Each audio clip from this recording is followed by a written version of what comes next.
Ho an'izay taranja iraisan'izay hatrany dia nanomboka androany tetsy amin'ny lapan'ny fanatanjahantena Mahamasina ary farana ny 10 febroary ho avy izao ny andiany 2020 amin'ny fiadinan'ny tompon-daka Isatarika aty amin'ny faritra fafitotry ny Afrika taranja volleyball na ny CCC Z7 fifananana izay nansana ekipa avy any amin'ny Nosy Mayotte Comores Seychelles ary Maurice miaraka amin'ireo solitena malagasy azo lazaina ho tsara ny vokatra ho an'ireo solitena malagasy tamin'ity andro voalohany ity.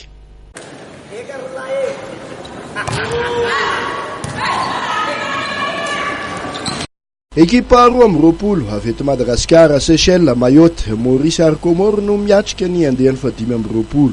Ny fiadinan'ny tompon-daka Isatarika ho an'ny faritra fafito aty Afrika taranja volleyball nanomboka androany ka ifarana ny 10 febroary ho avy izao etsy amin'ny lapan'ny fanatanjahantena Mahamasina. Ho an'ny lehilahy dia ekipa 12 no zaraina vondrona 4 ahitana ekipa 3 avy no mifanitsana.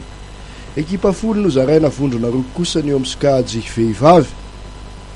Andritra ny fanokafana androany dia saika tsara fanombohana avokoa ireo solitena malagasy.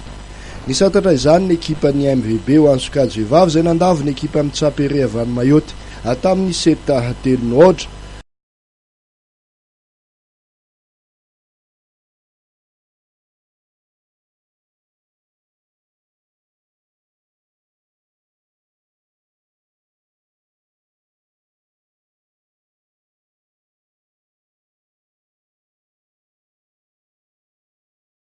Torak izany ihany koa an'ny sokajy lehilahy dia nomotsany ny ekipa ny JSA tamin'ny 7-3 ihany koa ekipa ny Racing Club avy any Comores.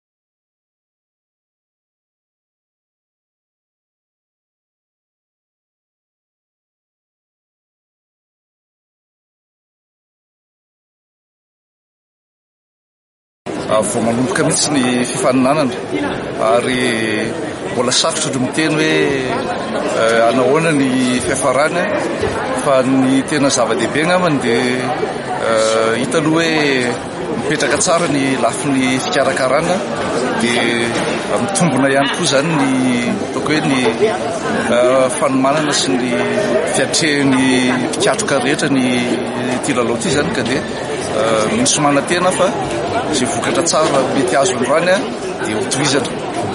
Hotohizana niaraka ny fanontaniako teo hoe mbola tafapetraka ve ilay fanamby amin'ny gendarmerie firenena ao anatin'ilay tazona any amboa.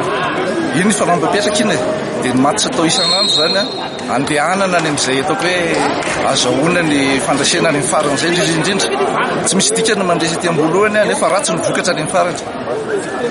Anarak'izay dia resin'ny bizasitra amin'ny 7-3 ny ekipa ny Anse Royale avy any Seychelles ho an'ny sokajy vehivavy ihany. Tao ny lalao io kosa nanaovana ny lanonana hafanokafana. Amin'izao fotoana izao dia tanterahana eo amin'ny lapan'ny fanatanjahantena ny fiona eo amin'ny ekipa ny Stefoto sy ny All Star avy any Mayotte.